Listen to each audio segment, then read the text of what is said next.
श्री गणेशाय नमः। श्री हरि संक्षिप्त स्कंद पुराण।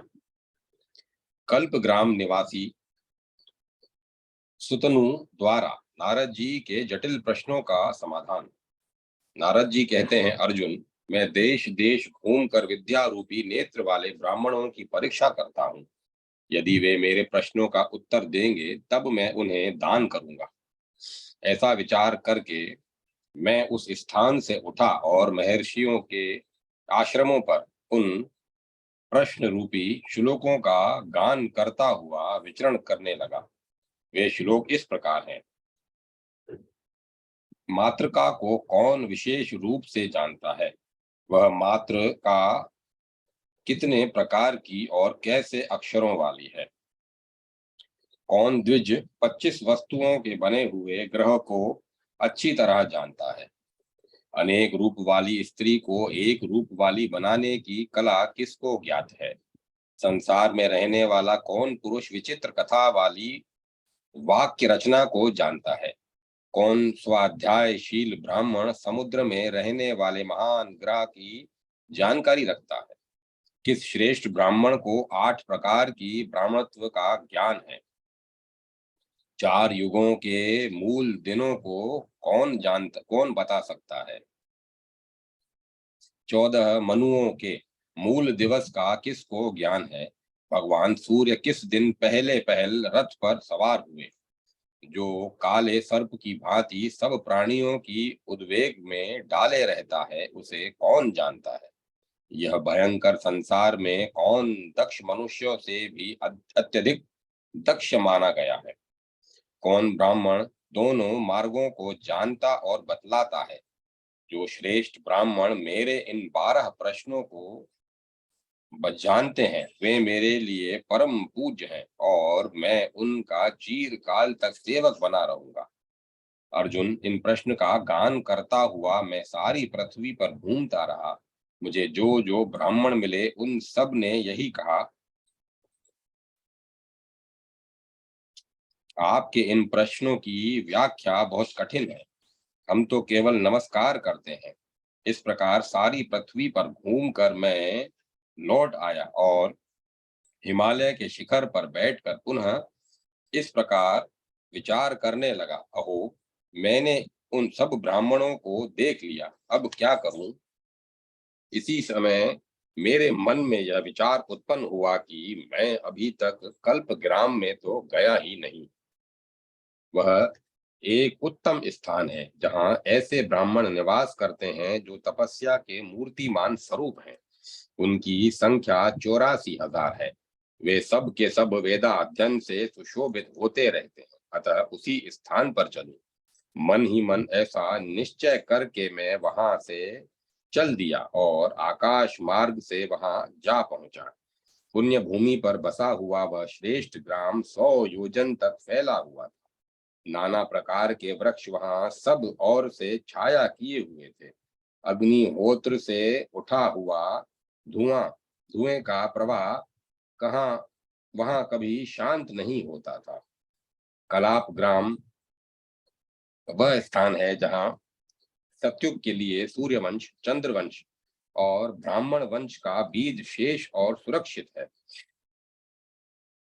उस स्थान पर पहुंचकर मैंने द्विजों के आश्रमों में प्रवेश किया। वहां श्रेष्ठ ब्राह्मण मधुर वाणी में अनेक प्रकार के वादों पर वार्तालाप कर रहे थे। उस समय उस विद्वत सभा में विद्वत सभा के बीच में मैंने अपनी भुजा उठाकर घोषणा की, ब्राह्मणों, अब आप लोग मेरे प्रश्नों का समाधान कीजिए। ब्राह्मण बोले, विप्रवर, आप अपना प्रश्न उपस्थित कीजिए। यह हमारे लिए बहुत बड़ा लाभ है कि आप कोई प्रश्न पूछ रहे हैं। वहां के विद्वान ब्राह्मण पहले मैं उत्तर दूंगा ऐसा कहकर एक दूसरे को मना करने लगे। तब मैंने उनके सामने अपने 12 प्रश्न उपस्थित किए। सुनकर वे मुनीश्वर उन प्रश्नों को खिलवाड़ समझते हुए मुझसे कहने लगे, विप्रवर, आपके प्रश्न तो बालकों के से हैं। इन छोटे छोटे प्रश्नों से यहाँ क्या होने वाला है? आप हम लोगों में जिसे सबसे छोटा और ज्ञानहीन समझते हों, वही इन प्रश्नों का उत्तर दे। यह सुनकर मुझे बड़ा आश्चर्य हुआ। मैंने अपने को कृतज्ञ माना और उनमें से एक बालक को सबसे हीन समझकर कहा, यह मेरे प्रश्नों का उत्तर दे। उस बालक ब्राह्मण का नाम सुतनु था। उसने मेरे प्रश्नों का उत्तर देते हुए कहा, प्रथम प्रश्न, मातृका के 52 अक्षर बताए गए हैं। उनमें सबसे प्रथम अक्षर ओमकार है। उनके सिवाय 14 अक्षर, 33 व्यंजन, अनुस्वार, विसर्ग, जुहामूलीय तथा उपाध्यायमानीय, ये सब मिलाकर 52 मातृका का वर्णन माने गए हैं। द्विजवर, यह तो मैंने आपसे अक्षरों की संख्या बताई, अब इनका अर्थ सुनिए। इस अर्थ के विषय में पहले आपसे एक इतिहास कहूंगा। पूर्व काल की बात है, मिथिला नगरी में कोतुम नाम से प्रसिद्ध एक ब्राह्मण रहते थे। उन्होंने इस पृथ्वी पर प्रचलित हुई संपूर्ण विद्याओं को पढ़ लिया था। वे 31,000 वर्षों तक आदर पूर्वक अध्ययन में लगे रहे। उनका एक क्षण भी कभी व्यर्थ नष्ट नहीं हुआ। अध्ययन पूरा करके जब वे गृहस्थ हुए, तब कुछ काल के बाद उनके एक पुत्र हुआ। उनके सारे बर्ताव जड़ की भांति होते थे। उसने केवल मातृका पढ़ी। मातृका पढ़ने के बाद वह किसी प्रकार दूसरी कोई बात नहीं याद करता था। इससे उसके पिता बहुत खिन्न हुए और वह जड़ बालक से कहने लगे, बेटा पढ़ो पढ़ो, मैं तुम्हें मिठाई दूंगा, नहीं पढ़ोगे तो यह मिठाई दूसरे को दे दूंगा और तुम्हारे दोनों कान उखाड़ लूंगा। यह सुनकर पुत्र ने कहा, पिताजी, क्या मिठाई लेने के लिए ही पढ़ा जाता है? क्यों, क्या लोभ की पूर्ति ही अध्ययन का उद्देश्य है? अध्ययन तो उसका नाम है जो मनुष्यों को परलोक में लाभ पहुंचाने वाला है। कोथुम बोले, वत्स, ऐसी बातें कहने वाले तेरी आयु बढ़े, तेरी यह बुद्धि बहुत अच्छी है, पर तू पढ़ता क्यों नहीं है? पुत्र ने कहा, पिताजी, जानने योग्य जितनी भी बातें हैं वे सब तो मैंने मातृका में ही जान ली। बताइए, इसके बाद अब कंठ किस लिए सुखाया जाए? पिताजी बोले, वत्स, तू तो आज बड़ी विचित्र बात कर कहता है। मातृका में तूने किस ज्ञातव्य अर्थ का ज्ञान प्राप्त किया है? बता बता, मैं तेरी सब बात फिर सुनना चाहता हूँ। पुत्र ने कहा, पिताजी, आपने 31,000 वर्षों तक नाना प्रकार के तर्कों का अध्ययन करते हुए भी अपने मन में केवल ब्रह्म का ही साधन किया है। यह धर्म है, ऐसा कहकर शास्त्रों में जो धर्म बताया गया है उसमें चित्त भ्रांत सा हो जाता है। आप उपदेश को केवल पढ़ते हैं, उसके वास्तविक अर्थ की जानकारी नहीं रखते। जो ब्राह्मण केवल पाठ मात्र करते हैं, अर्थ नहीं समझते, वे दो पैर वाले पशु हैं। अतः मैं आपसे मोहनाशक वचन सुनाता हूँ। आकार ब्रह्मा कहे गए हैं, भगवान विष्णु उकार बतलाए गए हैं, मकार को भगवान महेश्वर का प्रतीक माना गया है। ये तीन गुणमय स्वरूप बताए गए हैं। ओमकार के मस्तक पर जो अनुस्वार रूप अर्ध मात्रा है, वह सर्वोत्कृष्ट भगवान सदाशिव का प्रतीक ही है।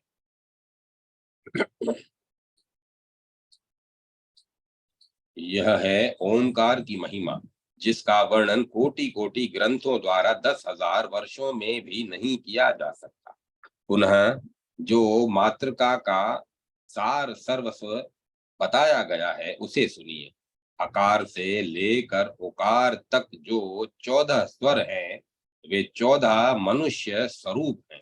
स्वयंभू, सरोचिष, गौतम, रेवत, तामस, छठे चक्षुष, सातवें व्यवस्वत जो इस समय वर्तमान है, सावरणी, ब्रह्म सावरणी, रुद्र सावरणी, दक्ष सावरणी, धर्म सावरणी, रोच तथा भोत्य, ये 14 मनु हैं। श्वेत, पांडु, लोहित, ताम्र, पित्त, पीप, कपिल, कृष्ण, श्याम, धूम्र, अधिक, पिंगल, थोड़ा पिंगल, तिरंगा, बहुरंगा तथा कबरा, ये क्रमशः 14 मनुओं के रंग हैं। पिताजी वेवस्वत मनु रकार स्वरूप है, उनका रंग काला बतलाया जाता है। क से लेकर ह तक 33 देवता है।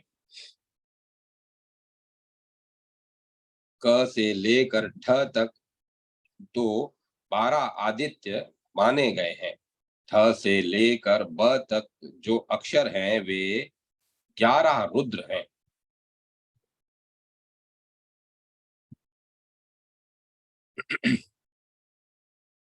भ से लेकर श तक 8 वसु माने गए हैं।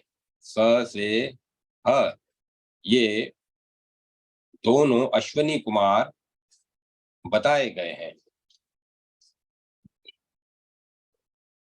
इस प्रकार ये 33 देवता कहे जाते हैं।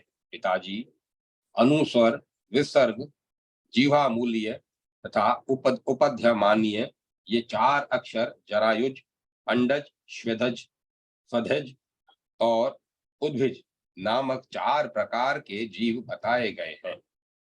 पिताजी, यह भावार्थ बताया गया है। अब तथार्थ सुनिए। जो पुरुष इन देवताओं का आश्रय लेकर कर्मानुष्ठान में तत्पर होते हैं, वे ही अर्ध मात्रा स्वरूप नित्य पद सदाशिव में लीन होते हैं। 4 प्रकार के जीवों में से कोई भी जब मन, वाणी और क्रिया द्वारा इन देवताओं का भजन करता है, तब उसे मुक्ति प्राप्त होती है। जिस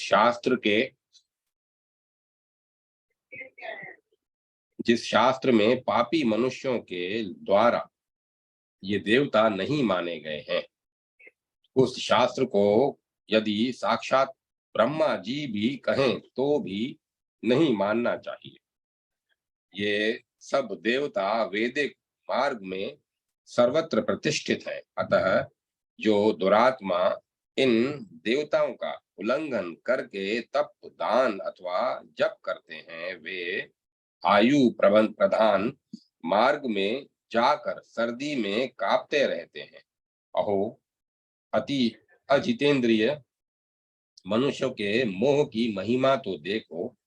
वे पापी मात्र का पढ़ते हैं, परंतु इन देवताओं को नहीं मानते।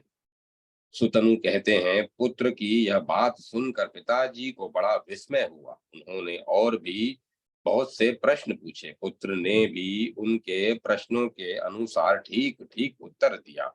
मुने, मैंने भी उसी प्रकार तुम्हारे मात्र का संबंधी उत्तम प्रश्न का समाधान किया है।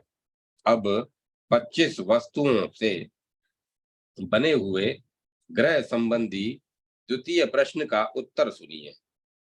5 महाभूत, 5 कर्मेंद्रियां, 5 ज्ञानेंद्रियां, 5 विषय, मन, बुद्धि, अहंकार, प्रकृति और पुरुष, ये 25 तत्व। 25वां तत्व पुरुष है, जो सदा शिव स्वरूप है। इन 25 तत्वों से संपन्न हुआ यह शरीर ही घर कहलाता है।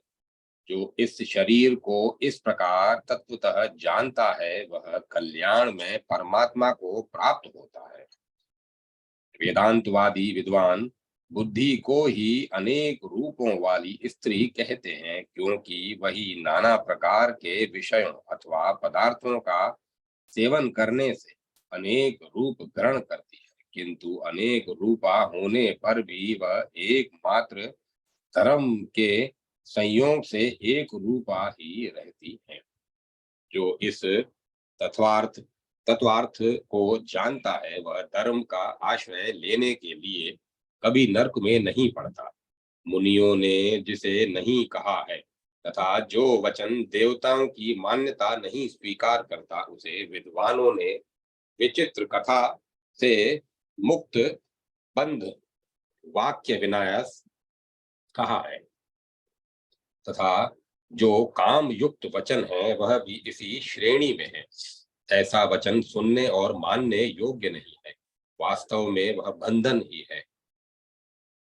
अब पांचवें प्रश्न का समाधान सुनिए। एकमात्र लोभ ही इस संसार समुद्र के भीतर महान ग्राह है। लोभ से पाप में प्रवृत्ति होती है, लोभ से क्रोध प्रकट होता है, लोभ से कामना होती है, लोभ से ही मोह माया शठता अभिमान स्तंभ जड़ता दूसरे के धन की स्पृहा अविद्या और मूर्खता होती है। यह सब कुछ लोभ से ही उत्पन्न होता है। दूसरे के धन का अपहरण, पराई स्त्री के साथ बलात्कार, सब प्रकार के दुस्साहस से में प्रवृत्ति तथा न करने योग्य कार्यों का अनुष्ठान भी लोभ की ही प्रेरणा से होता है। अपने मन को जीतने वाले संयमी पुरुष को उचित है कि वह उस लोभ को मोह सहित जीते। जो लोभी और अजित आत्मा है उन्हें उन्हीं में दंभ द्रोह निंदा चुगली और दूसरों से डाह ये सब दुर्गुण प्रकट होते हैं। जो बड़े बड़े शास्त्रों को याद रखते हैं और दूसरों की शंकाओं का निवारण करते हैं, ऐसे बहुज्ञ विद्वान भी लोभ के वशीभूत होकर नीचे गिर जाते हैं। लोभ और क्रोध में आसक्त मनुष्य सदाचार से दूर हो जाते हैं। उनका अंतःकरण छुरे के समान तीखा होता है, परंतु ऊपर से वे मीठी बातें करते हैं। ऐसे लोग तिनकों से ढके हुए कुएं के समान भयंकर होते हैं। वे ही लोग केवल युक्तिवाद का सहारा लेकर अनेकों पंथ चलाते हैं। लोभवश मनुष्य समस्त धर्म मार्गों का लोप कर लेते हैं। लोभ से ही कुटुंबी जनों के प्रति निष्ठुरता पूर्ण बर्ताव करते हैं। कितने ही नीच मनुष्य लोभवश धर्म को अपना प्राह आभूषण बना धर्मध्वजी होकर जगत को लूटते हैं। वे सदा लोभ में डूबे रहने वाले महान पापी हैं। राजा जनक, युवनाश्व, वृषाधर्वी, प्रसेनजीत तथा और भी बहुत से राजा लोभ का नाश करके स्वर्ग लोक में गए हैं। इसीलिए जो लोग लोभ का परित्याग करते हैं वे ही इस संसार समुद्र से पार जाते हैं। इस इनसे भिन्न लोभी मनुष्य ग्रह के चुंगल में ही फंसे हुए हैं, इसमें संशय नहीं है। विप्रवर, अब आप ब्राह्मण के 8 भेदों का वर्णन सुने। मात्र, ब्राह्मण, क्षोत्रिय, अनुचान, पूर्ण, ऋषि कल्प, ऋषि और मुनि, ये 8 प्रकार के ब्राह्मण श्रुति में पहले बताए गए हैं। इनमें विद्या और सदाचार की विशेषता से पूर्व पूर्व की अपेक्षा उत्तरोत्तर श्रेष्ठ है। जिसका जन्म मात्र ब्राह्मण कुल में हुआ है, वह जब जाति मात्र से ब्राह्मण होकर ब्राह्मणोचित उपनयन संस्कार तथा वैदिक कर्मों से हीन रह जाता है, तब उसको मात्र ऐसा कहते हैं।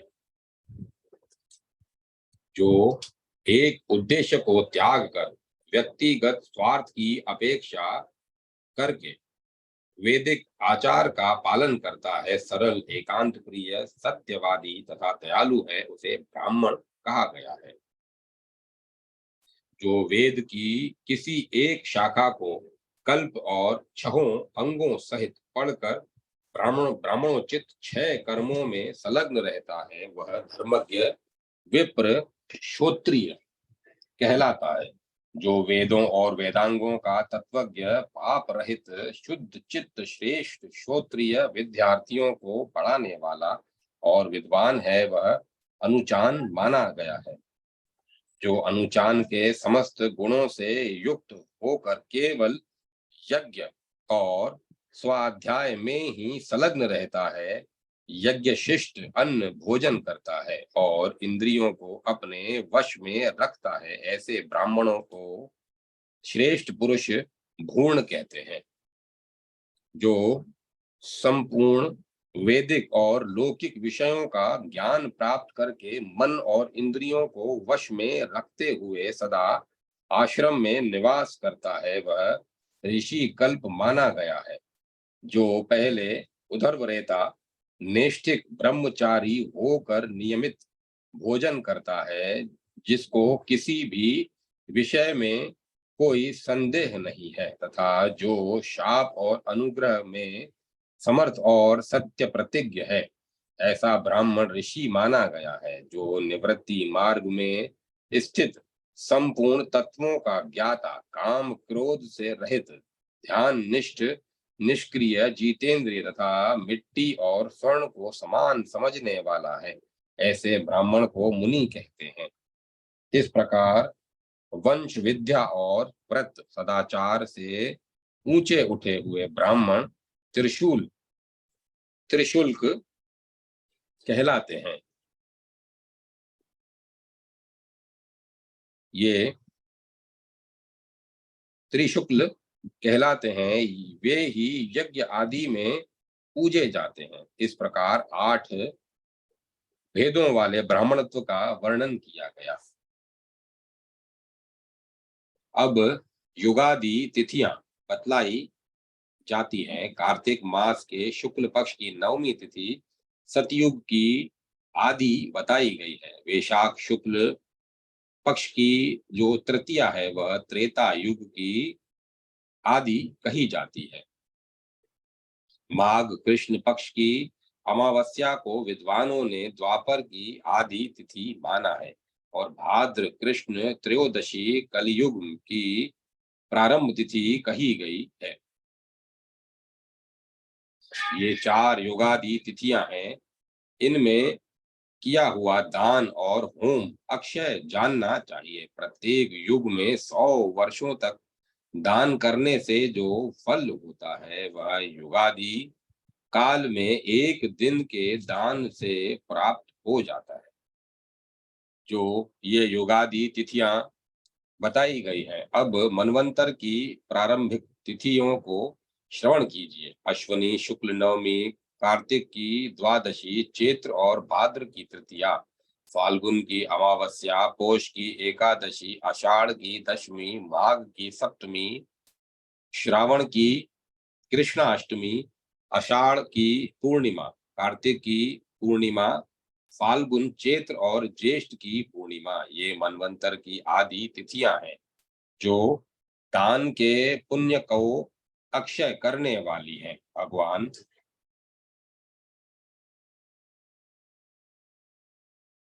भगवान सूर्य जिस तिथि को पहले पहल रथ पर आरूढ़ हुए थे वह ब्राह्मणों द्वारा माघ मास की सप्तमी बताई गई है, जिसे रथ सप्तमी कहते हैं। उस तिथि को दिया हुआ दान और किया हुआ यज्ञ सब अक्षय माना जाता है। वह सब प्रकार की दरिद्रता को दूर करने वाला और भगवान सूर्य की प्रसन्नता का साधक बताया गया है। विद्वान पुरुष जिसे सदा उद्वेग में डालने वाला बताते हैं, वह उसका यथार्थ परिचय सुनिए। जो प्रतिदिन याचना करता है वह स्वर्ग में जाने का अधिकारी नहीं है। जैसे चोर सब जीवों को उद्वेग में डाल देता है, उसी प्रकार वह भी है। वह पापात्मा सबके लिए सदा उद्वेग कारक होने के कारण नरक में पड़ता है। ब्राह्मण इस लोक में किस कर्म से मुझे सिद्धि प्राप्त हो सकती है और मृत्यु के पश्चात वहां से मुझे कहाँ किस लोक में जाना है, इस बात का भली भांति विचार करके जो पुरुष भावी कलेश की भावी कलेश के निराकरण का समुचित उपाय करता है, विद्वानों ने उसी को दक्ष पुरुषों में से भी अधिक दक्ष चतुर शिरोमणि कहा है। पुरुष अपनी आयु में से 8 मास 1 दिन अथवा संपूर्ण पूर्वावस्था में अथवा पूरी आयु भर ऐसा कर्म अवश्य करे जिससे अंत में वह परम सुखी हो और निरंतर उन्नति के पथ पर बढ़ता रहे। वेदांतवादी विद्वान अर्ची और धूम ये दो मार्ग बतलाते हैं। अर्ची मार्ग से जाने वाला पुरुष मोक्ष को प्राप्त होता है और धूम मार्ग से जाने वाला जीव स्वर्ग में पुण्य फल भोग कर पुनः इस संसार में लौट आता है। सकाम भाव से किए हुए यज्ञ आदि के द्वारा धूम मार्ग की प्राप्ति होती है और नैष्कर्म कर्म फल त्याग या एवं ज्ञान से अर्ची मार्ग प्राप्त होता है। इन दोनों से भिन्न जो अशास्त्रीय मार्ग है वह पाखंड बतलाता है, वह पाखंड कहलाता है। जो देवताओं तथा मनु प्रोक्त धर्मों को नहीं मानता वह उक्त दोनों मार्गों को नहीं प्राप्त होता। इस प्रकार यह तत्वार्थ का निरूपण किया गया। विप्रवर, आपके इन प्रश्नों का यथाशक्ति समाधान किया गया है। यह ठीक है या नहीं इसको आप बताइए, साथ ही अपना परिचय भी दीजिए। नारद जी के द्वारा कलाप ग्राम के ब्राह्मणों को महिसागर संगम में ले आना और वहां उन्हें भूमि आदि देकर पुण्य स्थान की स्थापना करना।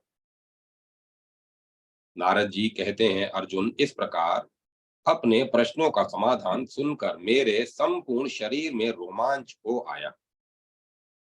तब मैंने अपने स्वरूप को प्रकट करके उन ब्राह्मणों से इस प्रकार कहा, अहो मेरे पिता ब्रह्मा जी धन्य है, जिसकी सृष्टि के बालक भी आप जैसे ब्राह्मण शिरोमणि के रूप में विद्यमान हैं। मुझे अपने जन्म का फल प्राप्त हो गया, क्योंकि आप जैसे निष्पाप और उपद्रव शून्य महात्माओं का मैंने दर्शन किया। इतना सुनते ही वे शाता शाता तप आदि ब्राह्मण सहसा उठकर खड़े हो गए और अर्घ्यपाद आदि पूजा सामग्रियों से मेरे स्वागत सत्कार में लग गए। तत्पश्चात साधु जनोचित वाणी में वे इस प्रकार बोले, हम धन्य हैं, क्योंकि आप साक्षात देव ऋषि नारद यहाँ हम लोगों के समीप पधारे हैं। देवर्षे, कहाँ से आपका शुभागमन हुआ है और अब कहाँ जाने का विचार है? मुनि श्रेष्ठ, इस आश्रम पर पधारने की क्या आवश्यकता थी? वह कार्य आप हमें बताएं।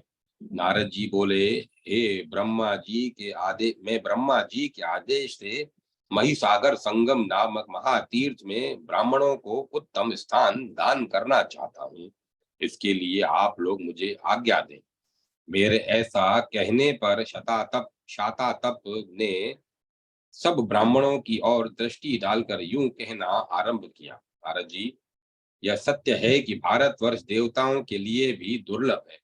उसमें भी महिसागर संगम के विषय में तो क्या कहना है, जहां स्नान करने वाला संपूर्ण मही महातीर्थों में स्नान करने का फल प्राप्त कर लेता है। आपके प्रस्ताव में एक ही महान दोष है, जिससे हम लोग निरंतर डरते रहते हैं। वहां बहुत से निर्दयी और दुस्साहस पूर्ण कर्म करने वाले चोर हैं, जो हमारे जैसे तपस्वियों का धन हर लेते हैं। स्पर्श वर्णों में जो 16वां और 21वां अक्षर है, वही हमारा धन है। उस धन से हीन हो जाने पर हमारा जन्म कैसा निरर्थक हो जाएगा। हम हम चोरों के हाथ में न पड़े, यही हमारी अभिलाषा है। अर्जुन ने पूछा, ब्राह्मण ब्राह्मण वे चोर कौन है और कौन सा धन हर लेते हैं? नारद जी ने कहा, कुंती नंदन, काम और क्रोध आदि दोष ही चोर हैं और तप ही उन ब्राह्मणों का धन है, जिसके अपहरण से के भय से उन्होंने मुझसे वैसी बात कही थी।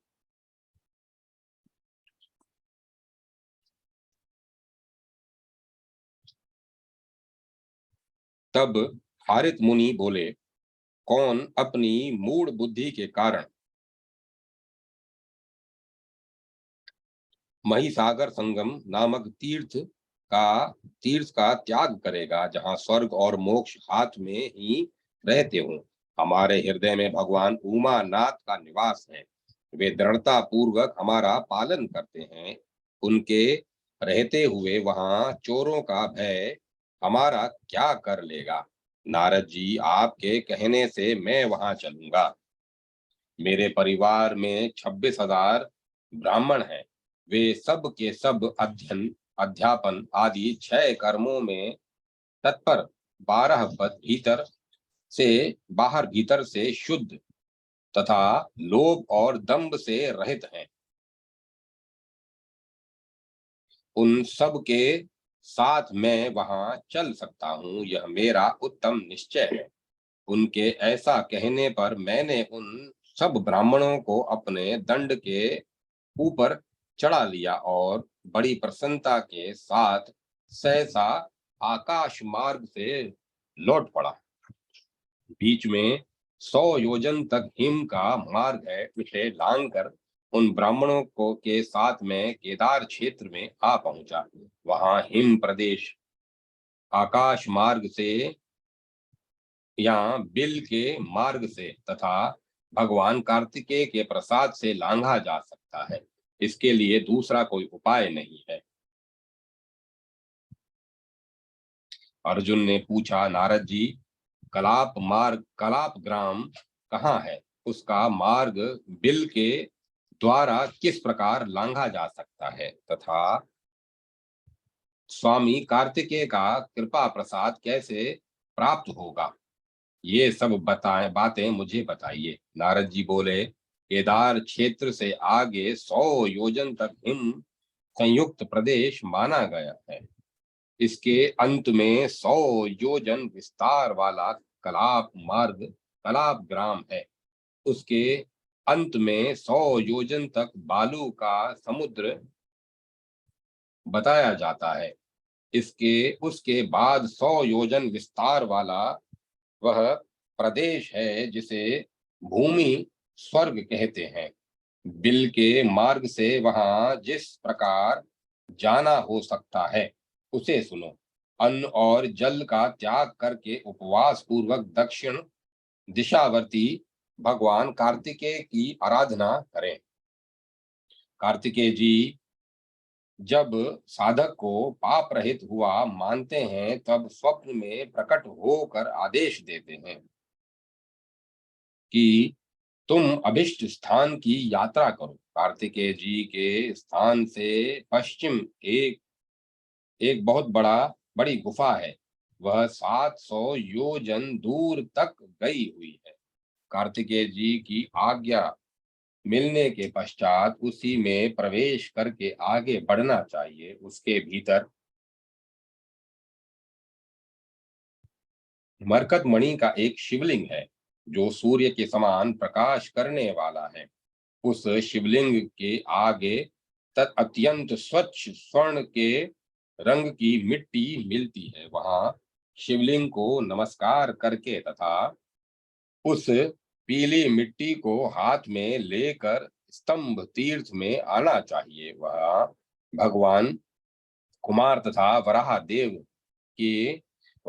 की आराधना करके आधी रात होने पर कुएं से जल निकालना चाहिए। उस जल और मिट्टी से दोनों आंखों में अंजन करना चाहिए।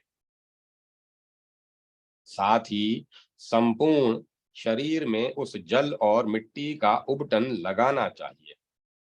उस अंजन के प्रभाव से कदाचित 60 कदम चलने पर उसे एक सुंदर बिल दिखाई देता है। तदंतर उस बिल के भीतर से होकर वह यात्रा करे। वहां कारिश नामक बड़े भयंकर कीड़े होते हैं, परंतु वे उस उबटन के प्रभाव से साधक को डसते नहीं है। उस बिल के भीतर भगवान सूर्य के समान तेजस्वी सिद्ध पुरुषों का दर्शन करते हुए साधक आगे बढ़ता है और परम उत्तम कलाप ग्राम में पहुंच जाता है। वहां के मनुष्यों की आयु 4000 वर्ष की बतलाई गई है। वहां सब लोग फलों का ही भोजन करते हैं। इस प्रकार बिल के मार्ग से कलाप ग्राम तक पहुंचने की विधि बताई गई है। अब आगे जो कुछ हुआ उसको श्रवण करो। अपनी तपस्या की शक्ति से अत्यंत सूक्ष्म रूप धारण करने वाले उन ब्राह्मणों को दंड के अग्रभाग पर रखकर मैं महिसागर संगम तीर्थ में आया और वहां पवित्र जलाशय के तट पर उतार कर उन्हें स्वतंत्र कर दिया। फिर उन श्रेष्ठ ब्राह्मणों के साथ मैंने संपूर्ण दोषों को दग्ध करने के लिए दावानल सदृश महिसागर संगम तीर्थ में स्नान किया और देवताओं तथा पितरों का तर्पण करके परम उत्तम गायत्री मंत्र का जप करते हुए हम सब लोग संगम के समीप बैठ गए। हृदय में भगवान विष्णु का ध्यान करते हुए भगवान सूर्य की ओर देखते हैं। इसी समय इंद्र आदि देवता, सूर्य आदि संपूर्ण ग्रह, लोकपाल, 8 देव जातियां, गंधर्व तथा अप्सराओं के समूह, ये सब वहां आ पहुंचे। तदंतर तदंतर महामुनि कपिल जी भी वहां आए और नारद जी से इस प्रकार बोले, देवर्षे, मुझे 8000 ब्राह्मण दीजिए। कलाप ग्राम के निवासी इन ब्राह्मणों को मैं भूमि दान करूंगा। आप इसकी व्यवस्था करें। तब मैंने उनसे प्रतिज्ञा पूर्वक कहा, महामुने, ऐसा ही हो। आप ही यहाँ उत्तम कपिल स्थान का निर्माण करें।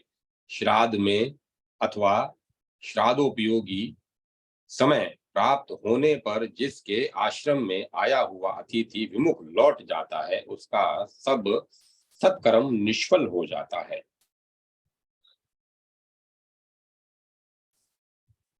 जो अतिथि का पूजन स्वागत सत्कार नहीं करता, वह रोरव नरक में जाता है।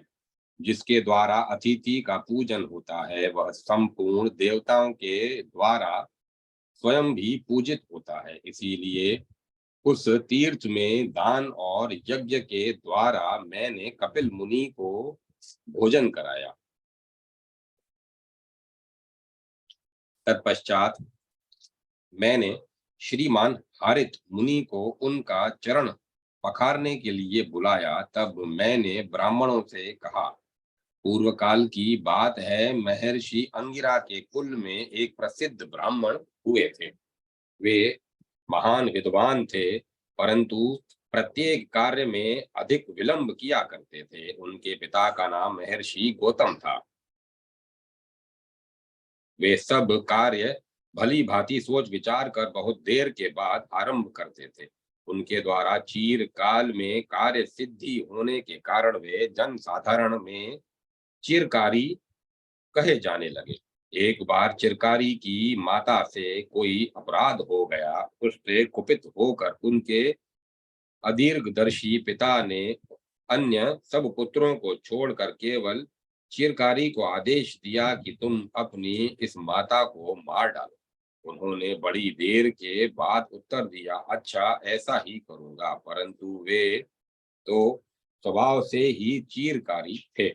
उनकी चिरकारिता का यह विचार करके चीरकाल तक इस विषय में सोच विचार करते रहे, मैं पिता की इस आज्ञा का पालन कैसे करूं, अपनी माता को कैसे मारूं। पिता के आज्ञा पालन रूप धर्म का बहाना लेकर इस मात्र हत्या रूप अधर्म में कैसे डूब जाऊं। माना कि पिताजी की आज्ञा का पालन सबसे बड़ा धर्म है, परंतु उसी प्रकार माता की रक्षा भी तो मेरा अपना धर्म है। पुत्रत्व सर्वथा परतंत्र है। पुत्र माता और पिता दोनों के अधीन है। स्त्री की उसमें भी माता की हत्या करके कभी भी कौन सुखी रह सकता है। ऐसे ही पिता की अवहेलना करके कौन प्रतिष्ठा प्राप्त कर सकता है। पुत्र के लिए यही उचित है कि पिता की अवहेलना न करे, साथ ही उसके लिए माता की रक्षा करना भी उचित है। शरीर आदि जो देने योग्य वस्तुएं हैं, उन सब को एकमात्र पिता देते हैं। इसीलिए पिता की प्रत्येक आज्ञा का पालन करना चाहिए। पिता की आज्ञा का पालन करने वाले पुत्र के पूर्वकृत पातक भी धुल जाते हैं। पिता स्वर्ग है, पिता धर्म है और पिता सर्वश्रेष्ठ तपस्या है। पिता के प्रसन्न होने पर सब देवता प्रसन्न हो जाते हैं। यदि पिता प्रसन्न है तो पुत्र के सब पापों का प्रायश्चित हो जाता है, वह सब प्रकार के बंधनों से मुक्त हो जाता है। पुत्र के स्नेह से कष्ट पाते हुए भी पिता उसके प्रति स्नेह नहीं छोड़ते। यह पिता का गौरव है। जिस पर पुत्र की दृष्टि से मैंने विचार किया, पिता का छोटा मोटा स्थान नहीं है, उनका पद बहुत ऊंचा है। अब मैं माता के विषय में विचार करूंगा। मेरे इस मानव जन्म में जो यह पंचभूतों का समुदाय रूप शरीर प्राप्त हुआ है, इसका कारण तो मेरी माता ही है। जिसकी माता जीवित है वह सनाथ है, जो मातृहीन है वह अनाथ है। पुत्र और पौत्र से युक्त मनुष्य यदि 100 वर्ष की भी आयु से अधिक 100 वर्ष की आयु के बाद भी पुत्र और पौत्र से युक्त मनुष्य यदि 100 वर्ष की आयु के बाद भी अपनी माता के आश्रय में जाता है तो वह 2 वर्ष के बालक की भांति आचरण करता है। पुत्र समर्थ हो या असमर्थ, दुर्बल हो या पुष्ट, माता उसका विधिवत पालन करती है। माता के समान कोई तीर्थ नहीं है, माता के समान कोई गति नहीं है, माता के समान कोई रक्षक नहीं है तथा माता के समान कोई प्याऊ नहीं है। माता अपने गर्भ में धारण करने के कारण धात्री है। जन्म देने वाली होने से जननी है। अंगों की वृद्धि करने के कारण अम्बा है। वीर पुत्र का प्रसव करने के कारण वीर प्रसू कहलाती है। शिशु की शुश्रूषा करने से वह शक्ति कही गई है तथा सदा सम्मान देने के कारण उसे माता कहते हैं। मुनि लोग पिता को देवता के समान समझते हैं, परंतु मनुष्यों और देवताओं का समूह माता के समीप नहीं पहुंच पाता। माता पिता की बराबरी नहीं कर सकता।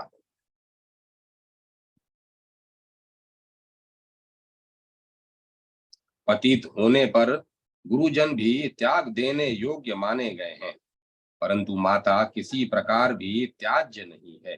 कौशिकी नदी के तट पर स्त्रियों से घिरे हुए राजा बलि की और वह देर तक देखती रही। केवल इसी अपराधवश पिता ने मुझे अपनी माता को मार डालने का आदेश दिया है।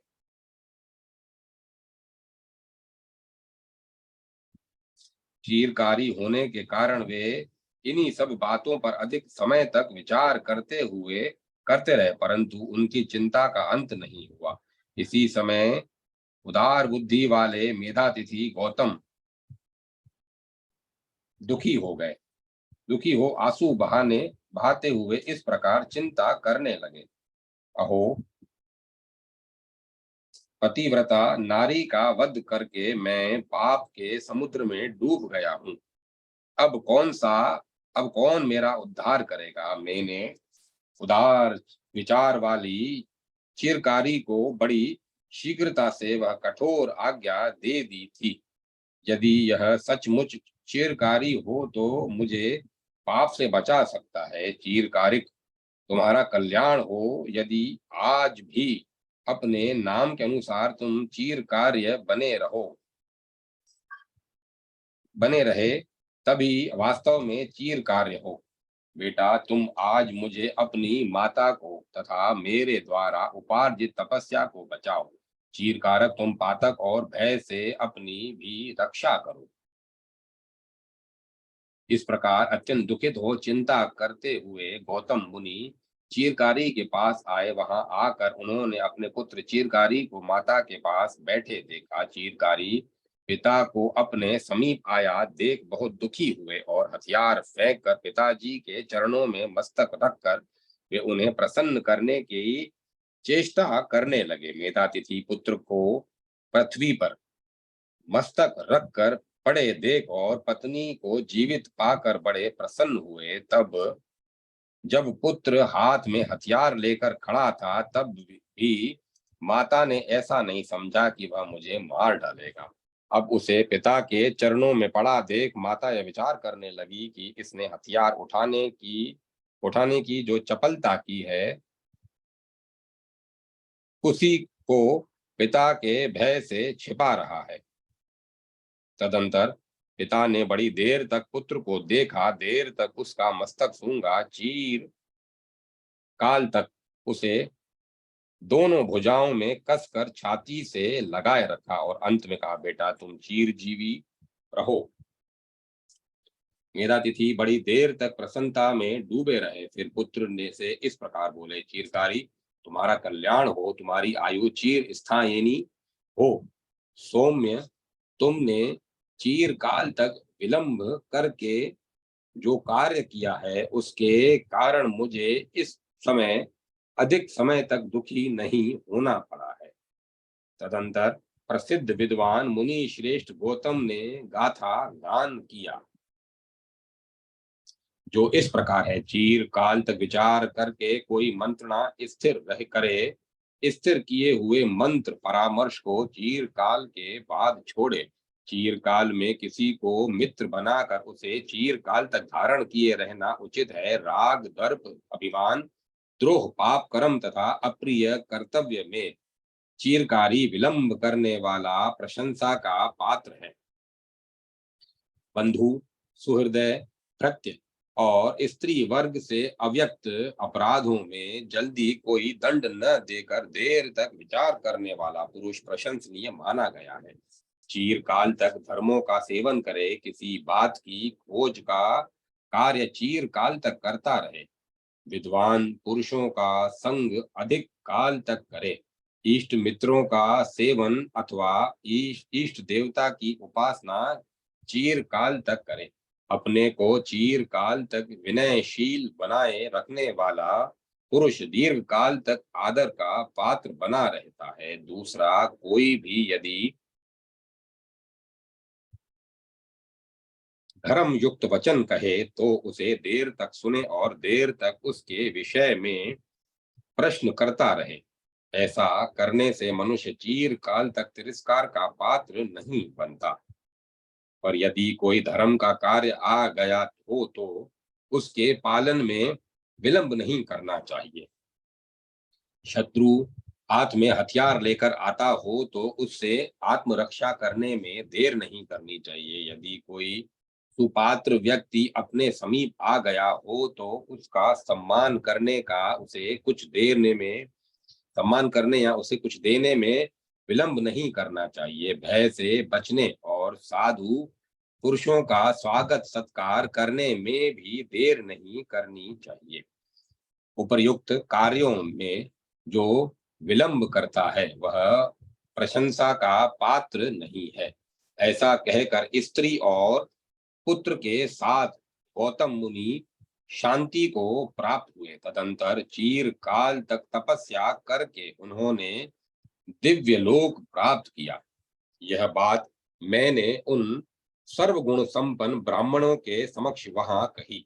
तत्पश्चात धर्म वर्मा के समीप हारित आदि मुनियों के चरण पखार कर संपूर्ण देवताओं को साक्षी बनाकर मैंने संकल्प पूर्वक स्वर्ण गौ ग्रह धन स्त्री वस्त्र और आभूषण आदि दे उन ब्राह्मणों को कृतार्थ किया।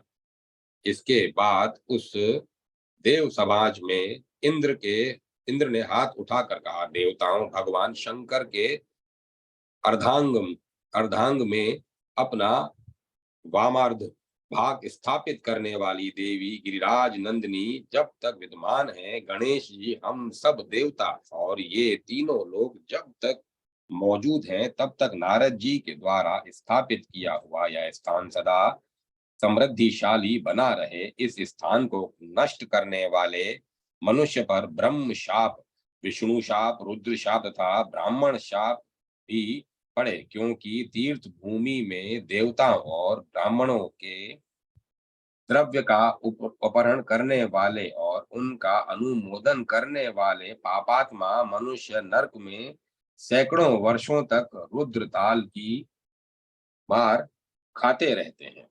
तब सब ने प्रसन्न होकर ऐसा ही हो, ऐसा ही हो, इस प्रकार कहा। इस प्रकार मेरे द्वारा स्थापित किए हुए स्थान में महर्षि कपिल ने कपिल नामक स्थान की संस्थापना की। तदंतर सब देवता देवलोक को चले गए। ओम तत्सत। अब मैं कथा वही विराम देता हूँ।